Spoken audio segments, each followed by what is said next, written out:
The furnace woke me at 4:17 in the morning by trying to die politely. It clicked once beneath the floorboards, waited 3 seconds, then clicked again. A weak mechanical hum followed, like something clearing its throat before admitting bad news. I lay still beneath 2 blankets and listened for warm air through the vent beside my bed. Nothing came. Outside, the wind pressed a branch against the upstairs window and dragged it over the glass.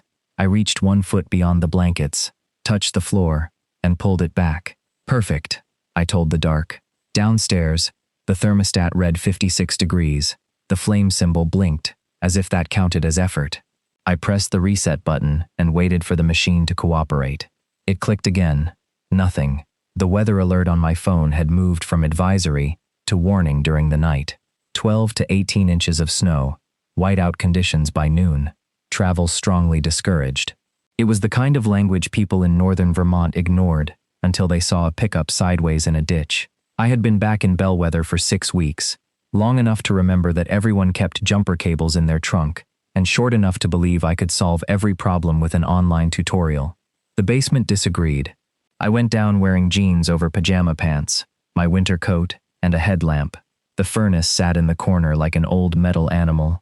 I removed the front panel, stared at wires and dust, and watched a red light blink in a pattern that probably meant something important. Then a pipe knocked hard above my head. It knocked again, louder. That was the moment my confidence became less useful than my fear of flooding the basement. I called Eli. He answered on the 5th ring, with the voice of a man who intended to make waking him my moral failure. Someone better be bleeding. My furnace is dead. After a pause, he said, "That isn't bleeding." I told him about the pipe. He asked whether I had reset the system, checked the breaker, and turned it off and back on. I design book covers, Eli. I'm familiar with the full range of modern repair techniques. That earned a tired laugh until I told him the house was 56 degrees and the temperature outside was 11. The humor left his voice. "Go upstairs. Leave the furnace alone. I already took the panel off." "Of course you did." I looked at it, leaning against the wall. "I put it back." "Did you put it back correctly?" "Define correctly." Eli muttered something I chose not to hear and said he would call someone. I told him I did not need someone. I needed a part number and an explanation of the blinking red light. "You need heat before the roads close," he said. "I can use the fireplace. You told me the chimney hasn't been inspected since your aunt stopped driving." He was right, which made me colder. I climbed upstairs while he stayed on the line. The kitchen window showed a thin dusting of snow beneath the porch light, but the sky had gone flat and gray, erasing the horizon. The storm had not arrived yet. It was waiting. "Who are you calling?" I asked. "Someone who knows what he's doing." "Eli, keep your phone on." He hung up. I made coffee in Aunt Ruth's chipped blue mug and stood over the stove while it brewed, pretending the kitchen was not getting colder. I had returned to Bellwether to empty the house, repair what mattered, and put it on the market by spring. That was the explanation I gave people. It sounded organized, temporary, sensible.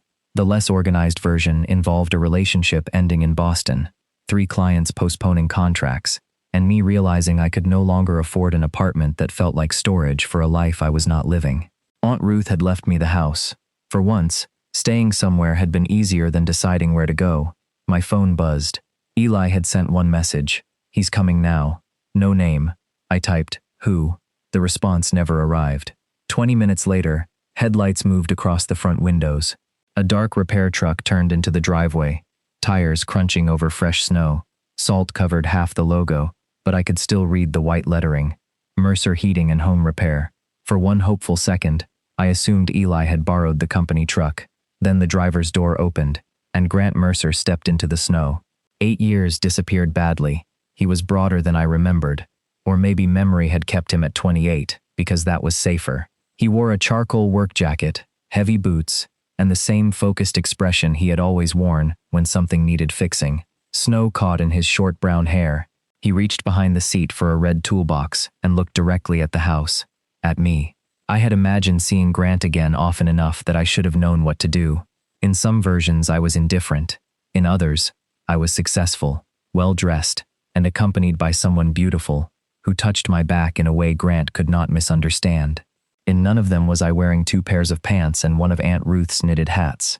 He climbed the porch steps and I opened the door before he knocked. Cold air moved between us. "Noah," he said. He still spoke my name carefully, as though it had edges. "Grant." His gaze moved over my coat, hat, and thick socks. "How long has the heat been out? Good to see you too." His mouth shifted slightly, not quite a smile. "How long?" I noticed at 4:17. "You checked the thermostat and breaker?" "Yes." "The furnace panel?" I hesitated. His eyes narrowed. I put it back. Grant stepped inside and closed the door. The entryway became smaller. He smelled like cold air, cedar soap, and the faint metallic scent that clung to people who worked with machines. I hated that I recognized any of it. I hated more that he looked toward the hallway and asked, "Basement doors still by the kitchen?" He remembered. "Unless the house moved it." He lifted the toolbox. "Wouldn't be the strangest thing this place has done." After 3 steps, he stopped and looked at my hands. I had curled them into my sleeves without noticing. "Where are your gloves?" "I'm inside." "It's 55 degrees inside." 56, actually.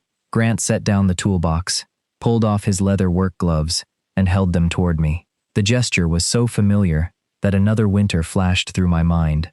A porch, a ceramic mug, steam between my palms.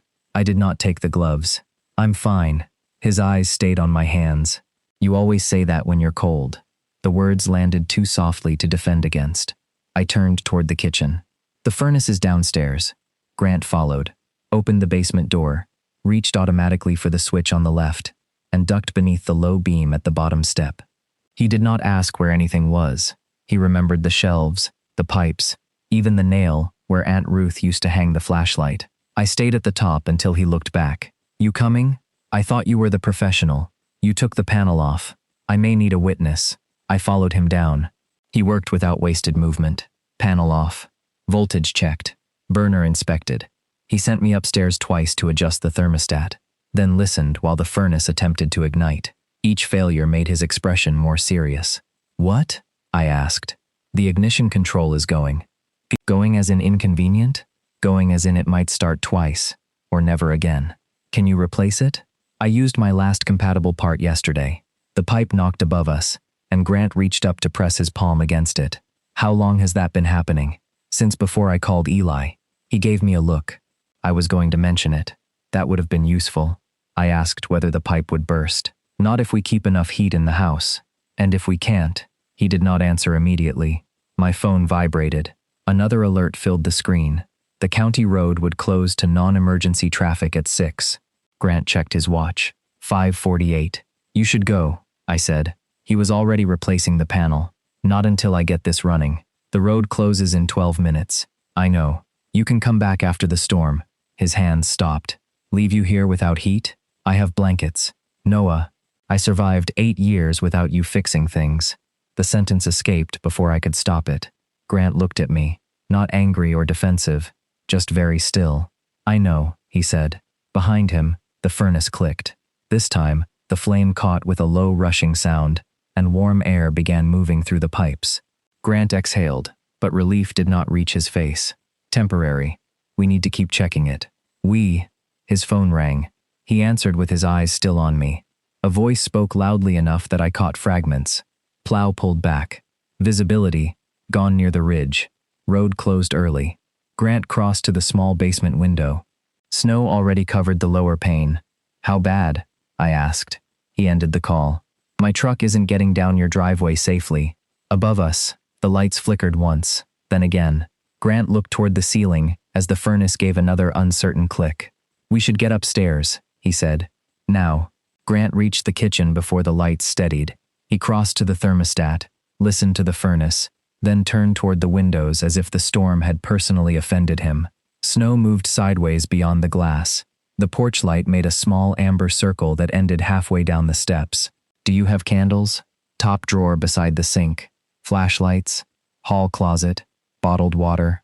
Some. He opened the refrigerator, counted silently, then checked the pantry. "You always inspect people's food before deciding whether to stay?" I asked.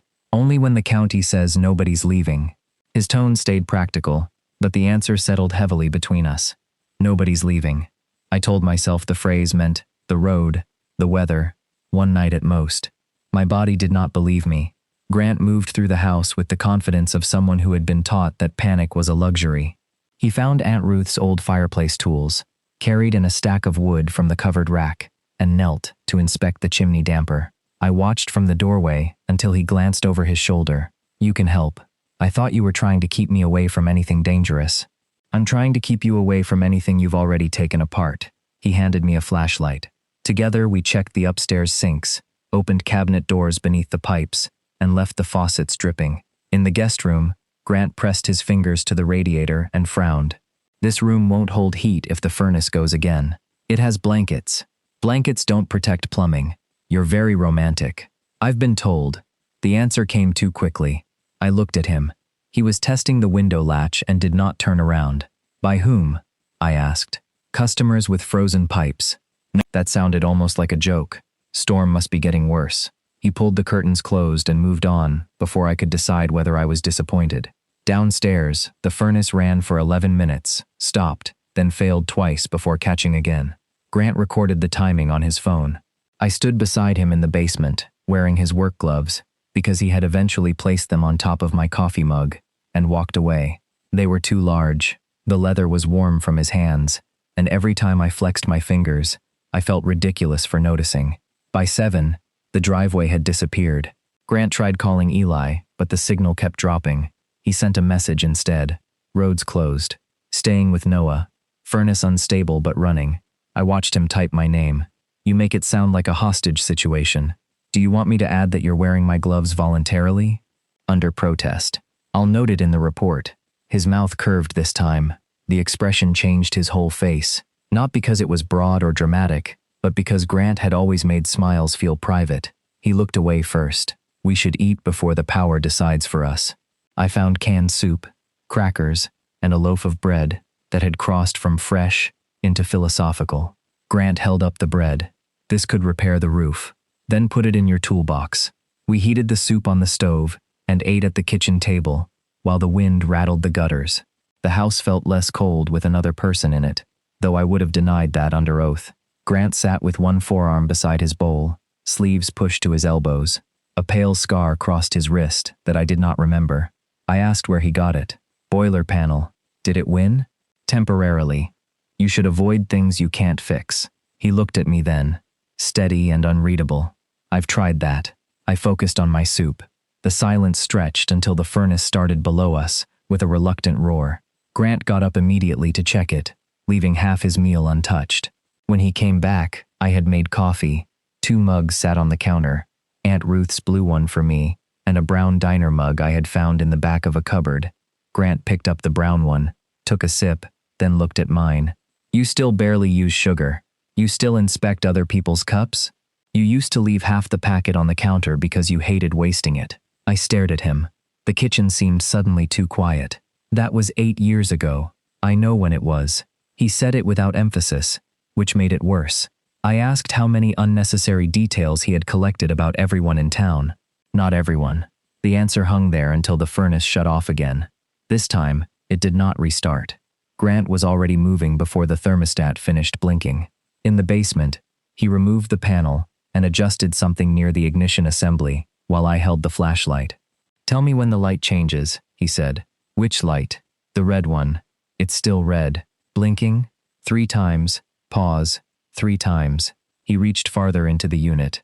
"Now?" 2. "Good." "Why is 2 good?" "Because 3 means lockout. And 2? It's thinking about ruining my evening."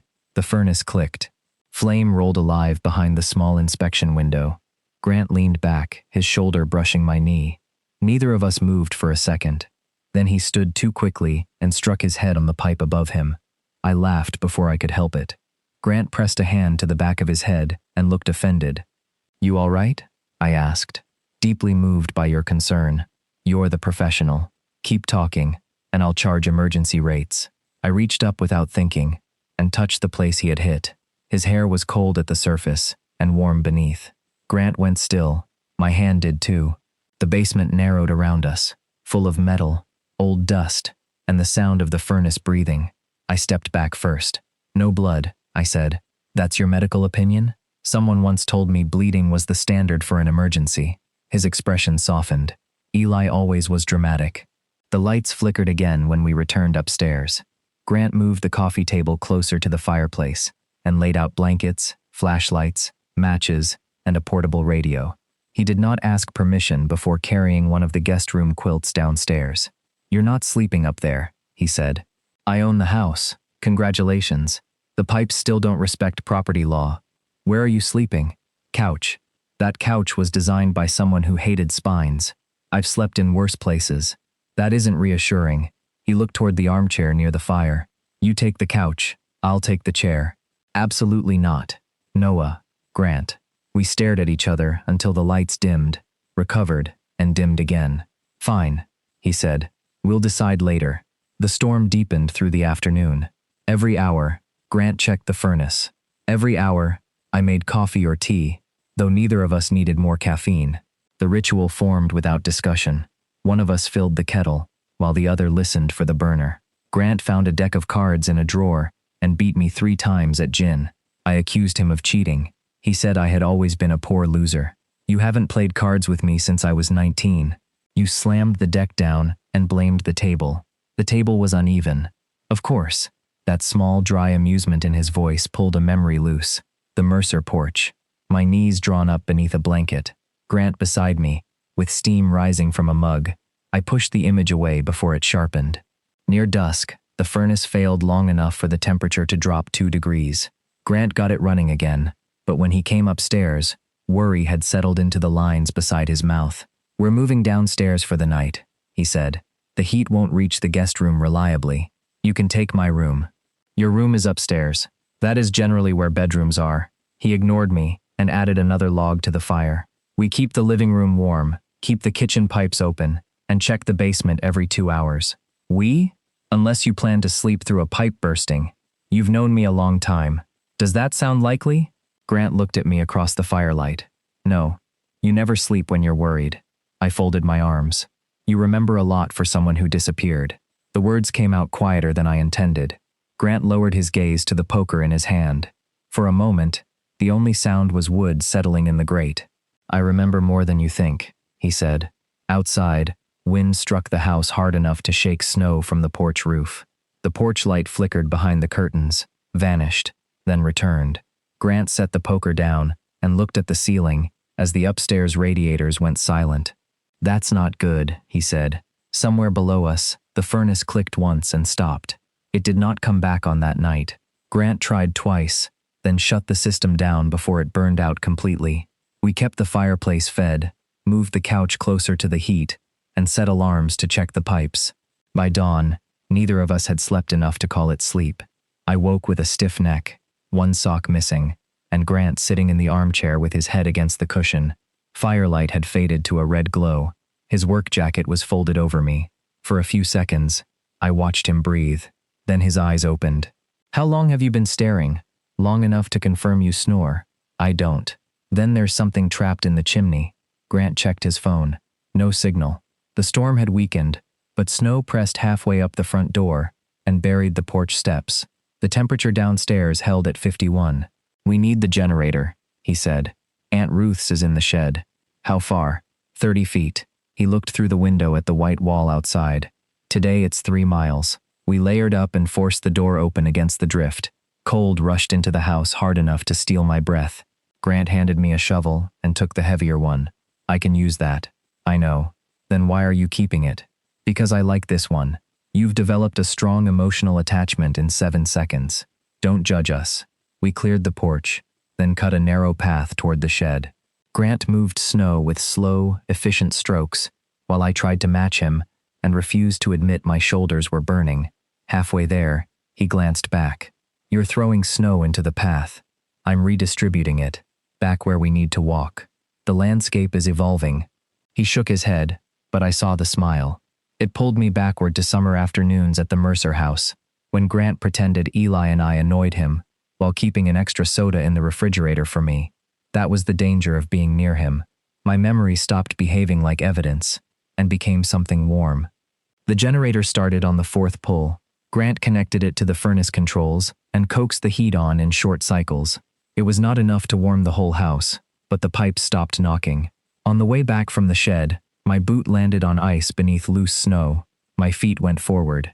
I caught myself with my right hand against the porch rail, and pain shot from my wrist to my elbow. Grant dropped his shovel before I finished swearing. Let me see. I'm fine. You nearly introduced your face to the steps. My face had no involvement. He took my forearm carefully and turned my hand palm up. Can you move your fingers? Yes. Wrist? I rotated it and winced. His jaw tightened. Inside.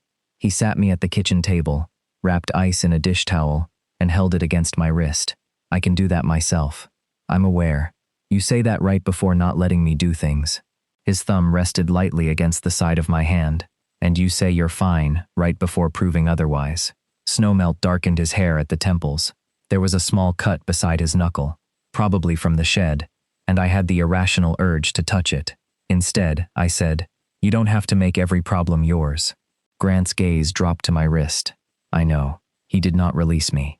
By late morning, the house smelled like wood smoke, coffee, and the onions I found in the pantry. I made soup while Grant repaired the broken latch on the kitchen window.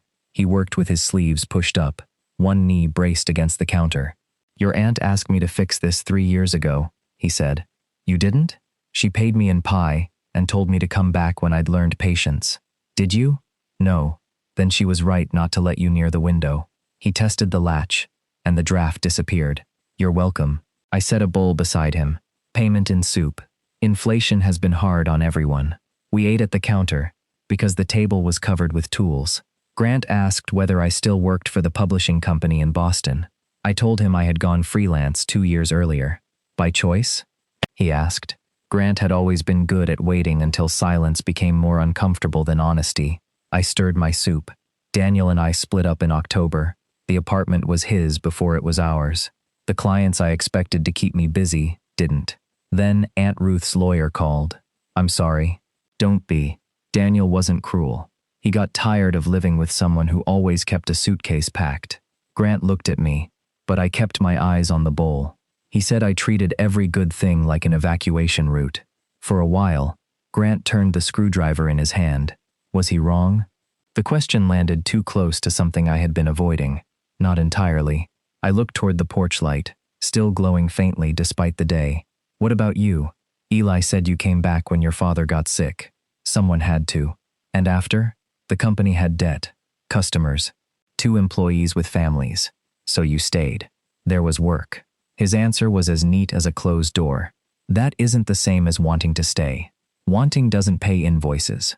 No, but it usually gets a vote." He set down the screwdriver. "Not in my experience." The furnace held through the afternoon. Grant checked it anyway, then checked the generator, chimney, and every faucet.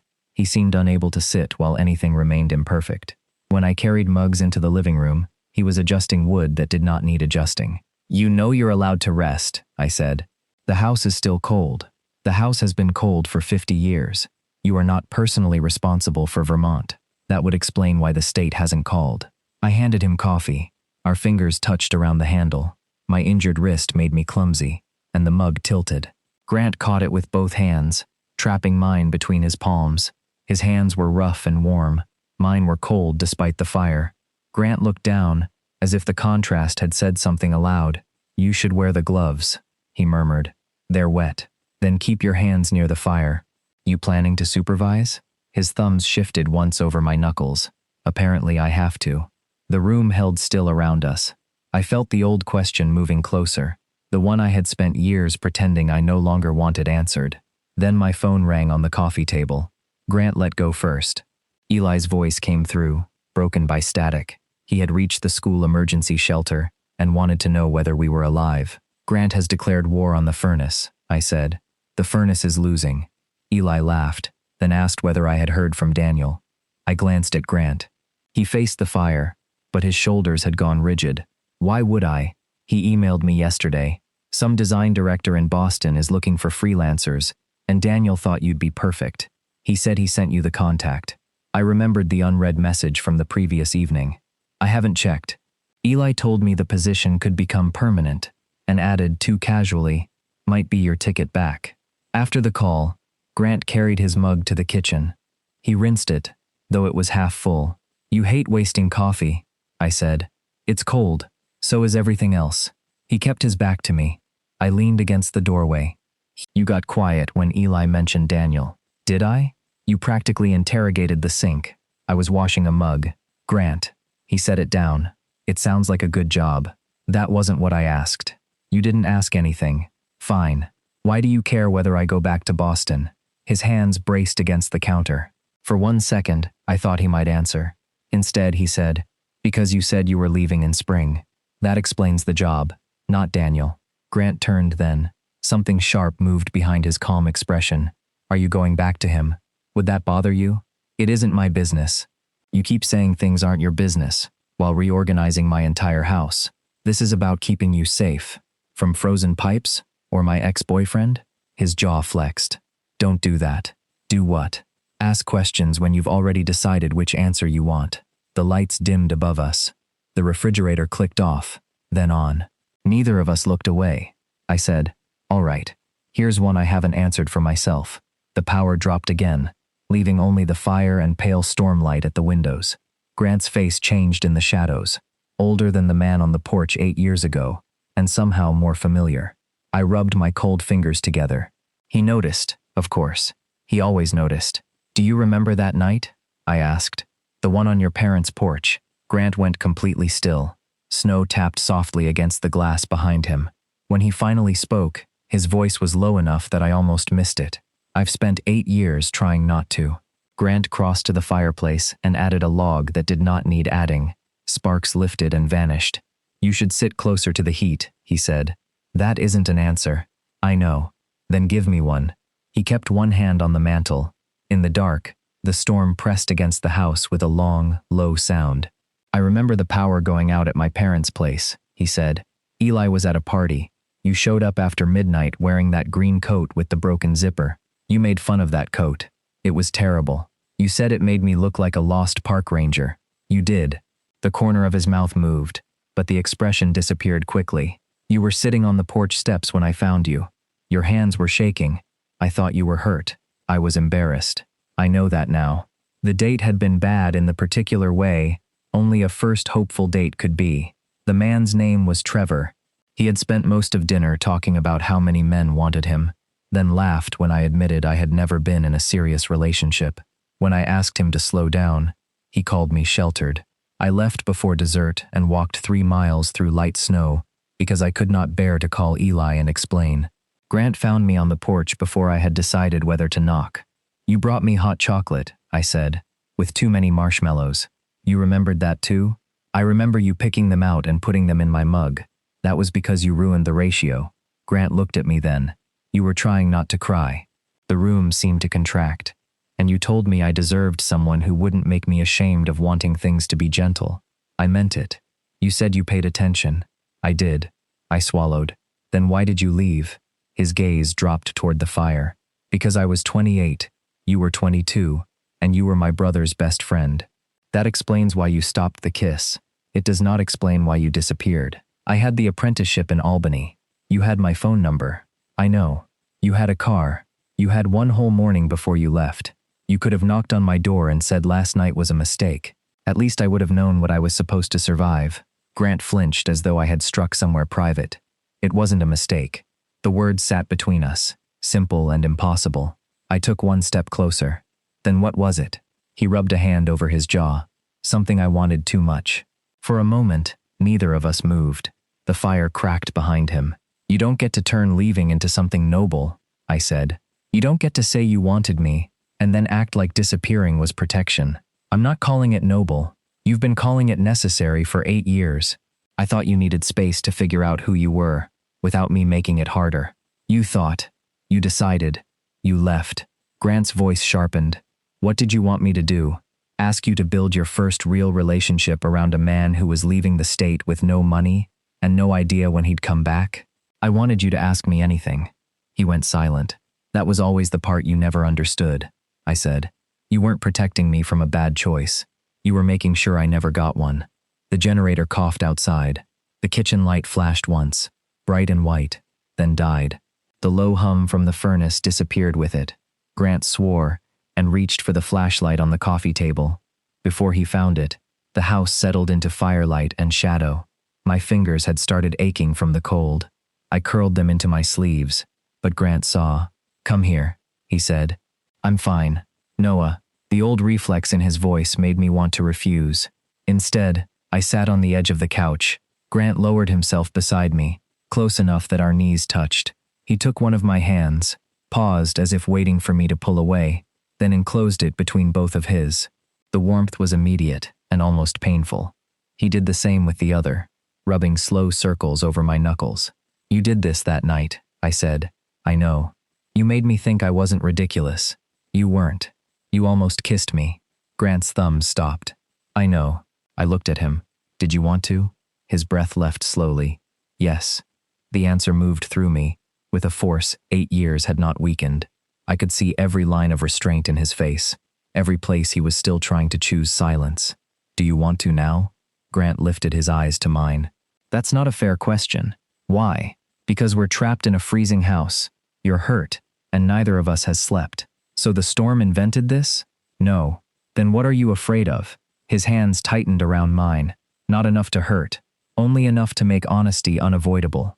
That I'll touch you once and spend the rest of my life knowing I should have done it 8 years ago." The space between us changed. Grant leaned in, then stopped with his forehead almost touching mine. His breath warmed my cheek. I could have closed the distance. I had imagined doing exactly that in more rooms than I cared to admit. But the house creaked around us. The road was closed, and I heard the old fear before I felt the desire. I pulled back. Grant released my hands immediately. "I'm sorry. Don't apologize for wanting me." His expression tightened. "I just can't be something you want, because there's nowhere else to go tonight." The storm didn't bring this back. Grant, it never went away. The words were quiet, no practice speech, no attempt to make them beautiful. That was what made me believe him. He looked toward the fire, then back at me. "I dated people. I worked. I came home when Dad got sick. I built a business I didn't plan to own. None of that changed what happened on that porch. What happened? I wanted you. I got scared. Then I spent 8 years pretending leaving had solved something. I reached for him before I could talk myself out of it. My hand caught the front of his shirt. Grant looked down at my fingers, then at my face. "Tell me to stop," he said. "I won't." He kissed me carefully, as though the first pressure of his mouth was a question. I answered by pulling him closer. His hand came to the side of my neck, warm and steady. There was no urgency in it, only recognition. The kiss lasted seconds, maybe less. When we separated, Grant kept his forehead against mine. "You still taste like terrible coffee," I whispered. His laugh was soft and unsteady. "You made it." Exactly. For the first time since he arrived, the silence did not feel hostile. It felt full. Grant's thumb moved once beneath my ear. I let myself imagine morning without regret. I imagined the road reopening and him staying for reasons that had nothing to do with weather. The thought frightened me, but not enough to let go. Then his phone rang. The signal broke the room apart. Grant glanced at the screen and stood too quickly. "I need to take this. Now? It's work." He crossed into the kitchen, lowering his voice. I stayed by the fire, trying not to listen and hearing every third word anyway. "Yeah, I saw the proposal." A pause. "No, I haven't signed anything." Another pause. Longer this time. 6 months is still 6 months. My hand went cold where he had been holding it. Grant turned slightly away from me. "I know what it would cover." The caller spoke long enough that Grant pressed his fingers to his forehead. "No, he doesn't know." A beat. "I haven't told him yet." Grant ended the call and stood facing the dark kitchen window. His reflection looked distant in the glass. I watched him slip the phone into his pocket, and the warmth of the kiss drained from the room. 8 years ago, Grant had wanted me, and left without asking what I wanted. Now, before the road had even opened, he was already keeping another departure to himself. Grant did not turn around immediately. The fire snapped behind me. Somewhere outside, the generator coughed once and went quiet again. "What haven't you told me?" I asked. His shoulders lowered, as if he had been waiting for the question, and still had no answer ready. "A commercial repair company in New Hampshire offered me a contract." "How long?" 6 months. The number settled in the room, with the weight of a sentence already decided. "When were you planning to mention it?" I hadn't accepted. "That wasn't what I asked." Grant faced me then. "I got the proposal 3 days ago, before you came here." "Yes. And you were going to leave again." without saying anything, until everything was arranged. No, you just told someone I didn't know. I said I hadn't told you yet. Do you hear the difference? Only when it helps you. His jaw tightened. The contract would clear most of the business debt. It would keep 2 people working through spring. I was trying to understand whether it was even possible before dragging you into it. Dragging me into what exactly? The inconvenience of knowing the truth? We kissed 10 minutes ago, Noah. And 8 years ago you almost did. Apparently that gives you plenty of time to make decisions without me. Grant took a step closer. This is not the same. It feels exactly the same. The words came out louder than I intended. The house answered with a shudder of wind against the siding. Grant glanced toward the windows, then back at me, as though part of him was still tracking the weather, the fire, the temperature, everything except the one emergency standing in front of him. I don't know what you want me to say, that you considered telling me before someone else forced the subject. I did consider it. You considered it privately. That's your favorite kind of honesty. His expression changed. That's unfair. So was waking up 8 years ago and finding out from Eli that you'd left. I know. No, you know the fact.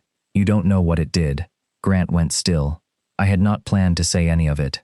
For years, I had reduced that morning to a story with no sharp edges. Grant had an apprenticeship. I was young. Nothing had happened. We had both moved on. It sounded mature, as long as I never described standing in my parents' kitchen with my phone in my hand, waiting for a message that never came. I thought I had imagined the whole thing, I said.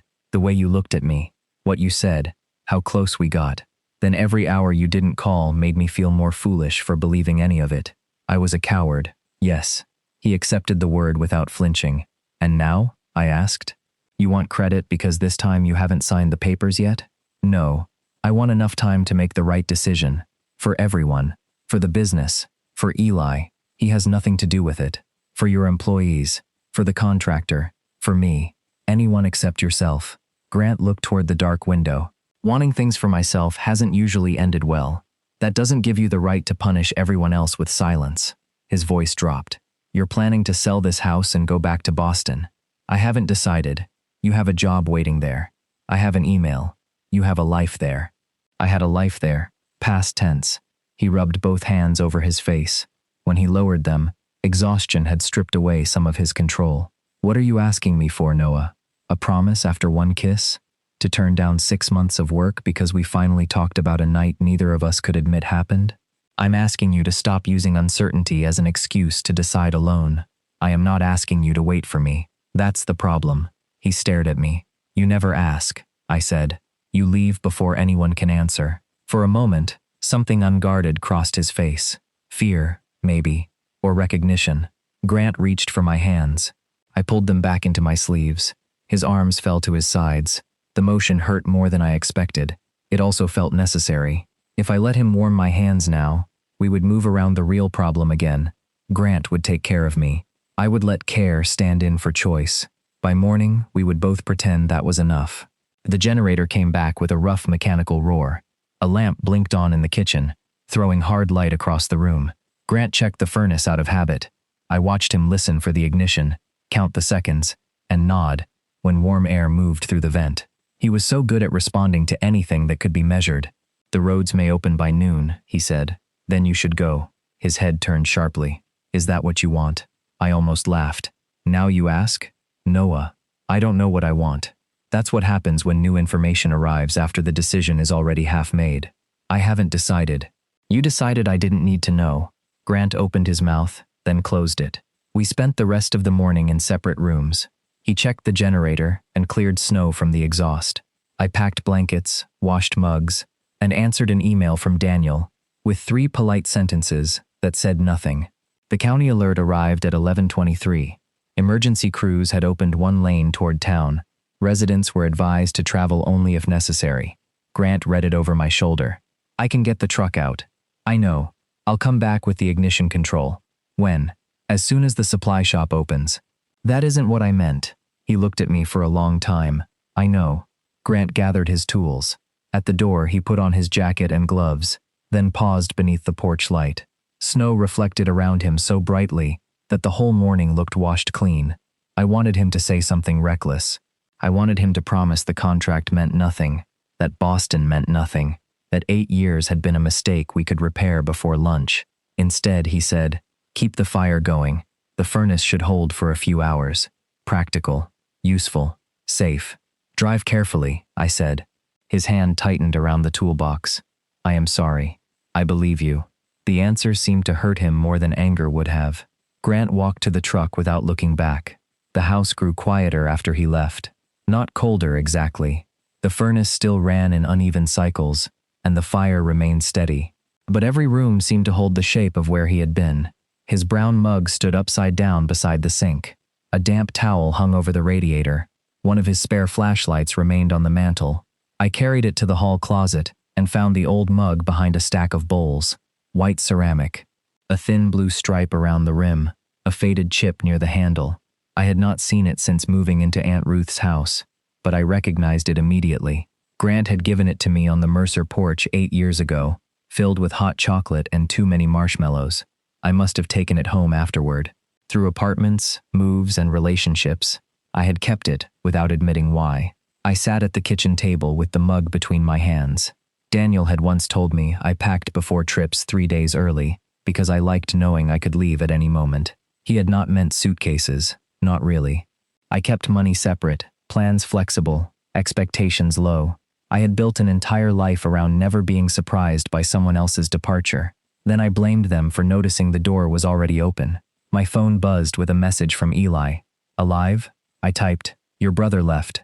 The reply came quickly. "Road's open." He had to check the shop. I stared at the screen, then wrote, "Is he taking the New Hampshire contract?" 3 dots appeared, disappeared, returned. He hasn't signed it. That was not enough. And somehow it was everything. Another message followed. "Meeting the contractor at the shop tomorrow morning. 6:30, I think." I looked toward the front window. Grant's tire tracks were already softening beneath new snow. The easiest thing was to do nothing. Sell the house. Take the Boston interview. Let Grant leave and call it proof that I had been right all along. I picked up the mug. The storm had passed, but the sky remained heavy. By the time I found my keys, it was nearly midnight. I set an alarm for 5, slept for less than an hour, then gave up and dressed in the dark. At 5:40, I placed the old mug on the passenger seat and backed out of the driveway. The roads were narrow channels between high banks of snow. Every mile toward town gave me another chance to turn around. I kept driving. Mercer Heating stood at the edge of the industrial block, its office windows dark except for one light in the workshop. Grant's truck was parked outside. A black SUV idled near the loading bay. I pulled in behind it and looked at the clock. 6:28. I took the mug from the passenger seat and stepped into the cold, unsure whether I had arrived just in time or 8 years too late. The black SUV's driver stepped out before I reached the workshop door. He was a compact man in a navy overcoat, carrying a leather folder and the expression of someone who considered 6:30 a reasonable hour for contracts. Grant came through the loading bay with 2 paper cups in one hand. He stopped when he saw me. For a second, nobody moved. Snow squeaked beneath my boots. The contractor glanced from Grant to the mug in my hand, then checked his watch. "I can give you a minute," he said. Grant set both coffees on the hood of his truck. More than a minute. The man studied him, then returned to the SUV. Grant looked at me. "Is the furnace out again?" "No." "Did something happen?" "Yes." I held up the mug. "I got tired of waiting for you to decide what." He led me into the workshop. The air smelled of metal, sawdust, and burnt coffee. Tools hung in careful rows along one wall. An old desk sat beneath a calendar crowded with service appointments. Grant reached for the thermostat, though the room was already warm. "You drove here before the plows finished," he said. "I noticed. Your wrist still hurts." "Also noticed." "Noah, stop fixing the edges of the conversation." His hand fell away. I set the mug on his desk. "I'm not here to tell you to reject the contract. I'm not here to demand you stay in Bellwether forever. I'm here because I spent 8 years angry that you didn't give me a choice. And yesterday, I nearly did the same thing to myself." Grant's face stayed still, but his eyes changed. I continued before courage became another thing I postponed. I was going to sell the house, take the Boston job if they offered it, and leave before you could prove me right. That way, I could say you abandoned me again, without admitting I never asked you to choose me. My throat tightened. "So I'm asking now, Not for a promise that nothing will be difficult. Not for a guarantee that you'll never travel or make a mistake. I want you to tell me the truth before you turn it into a decision. I want a chance to answer. I looked at the mug between us. And I want this. Whatever this becomes, I want you. Grant lowered his head. For one awful moment, I thought I had mistaken silence for depth again. Then he gripped the edge of the desk and said, "The night on the porch, I almost asked you to come with me." His voice was rough. I had a room over a laundromat. I was working for half what I'd been promised. I didn't know if the apprenticeship would last. But I pictured you there anyway. Your books on the windowsill. Your terrible coffee in my kitchen. Then I hated myself for wanting to pull you into a life that small. You didn't hate yourself because the life was small. No. He looked up. I hated myself because I wanted you badly enough to ask. The admission stripped the workshop of every easy defense. Grant stepped away from the desk. I told myself leaving was the decent thing. Then every year I stayed away made coming back harder. When Dad got sick, I returned and kept expecting to see you at Eli's house or the diner. I rehearsed apologies I never gave. He laughed once without humor. I fixed half the houses in Bellwether because broken furnaces made sense. People told me what hurt. I found the part. I replaced it. No one asked me to deserve anything. I'm not asking you to deserve me. That's what scares me. I moved closer. Then be scared and tell me anyway. Grant's eyes closed briefly. When he opened them, there was no calm professional distance left. I love you, he said. The words were almost plain enough to miss, but they reached every place in me that had been waiting for something complicated. I loved you when you were 22 and furious about marshmallows. I loved you from 3 states away. I loved you when I came home and found out you were living with someone else, and I told myself being relieved you were happy was enough. His breath shook. It wasn't. I could not speak. Grant continued. I kept saying I left so you could choose a better life. The truth is, I was afraid you might choose me, and I wouldn't know how to deserve it. You never had the right to reject yourself for me. I know. Do you? I'm trying to. Try with me. Grant looked toward the office window. The contractor sat inside the SUV reading his phone. The contract matters, Grant said. The debt is real. Then we talk about it. It's 6 months. Maybe they need you for 3. Maybe you commute. Maybe I visit. Maybe I hate every version and tell you so. But you don't get to protect me from the conversation. He nodded slowly. And Boston? I'll take the interview if I still want it. I may work remotely. I may keep the house. I haven't decided. You're asking me to live with uncertainty. I'm asking you to stop treating uncertainty like goodbye. Grant came closer until only the desk corner separated us. I haven't signed anything, he said. I was going to ask for a regional arrangement. 3 months, 4 days a week. If they refused, I was going to walk away. Were you going to tell me?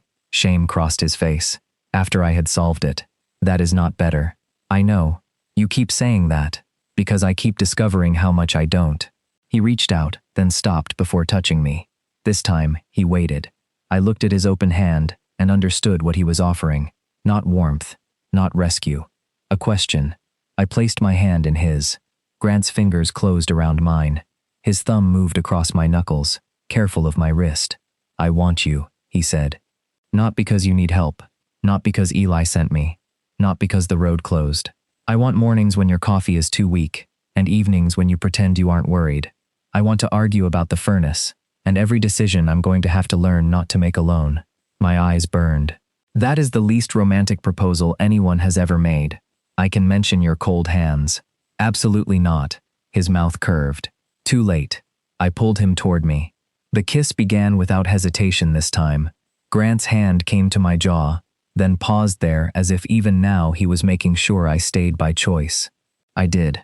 I kissed him until the workshop, the contract, and the years between us became things we would still have to face, but no longer had to face separately.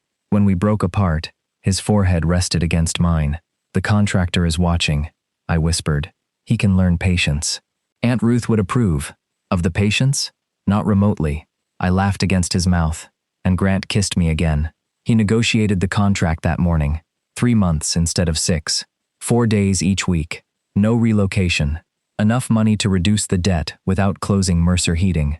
It was not perfect. Some weeks, Grant came home exhausted after midnight. Some mornings, I hated the sight of his packed work bag. We argued twice about him taking extra shifts without telling me, and once about my habit of saying it was fine, when it clearly was not. The difference was that neither of us disappeared. We learned to finish difficult conversations. We learned that staying was not a location, it was a practice. By April, I had stopped calling Aunt Ruth's house temporary. I withdrew the listing and turned the upstairs bedroom into a design studio. The Boston company hired me remotely. Grant pretended not to be proud when I redesigned the Mercer heating website, then showed it to every customer who entered the shop. He installed a new furnace in May, though I argued the old one had technically survived winter. It survived because I threatened it, he said. That is not a maintenance plan. It worked on you. Barely. The morning he finished, we stood in the basement listening to the new system start with a quiet, reliable hum. Grant handed me the warranty papers. You know, I said, now that the furnace works, you don't have an excuse to keep coming over. He looked at me as though the answer had always been obvious. I never needed one. That evening, he left a key beside the brown diner mug. A week later, his boots appeared permanently beside mine. By summer, one drawer became 3, and the overnight bag disappeared. I still kept the old white mug with the blue stripe. It sat on the kitchen shelf where morning light could reach it, a reminder that tenderness had never been the embarrassing thing. Silence had been. Some nights, Grant returned late from an emergency call and found me working upstairs. He would stand at the bottom of the steps and call my name, not because he needed anything, but because he wanted me to know he was home. I always answered.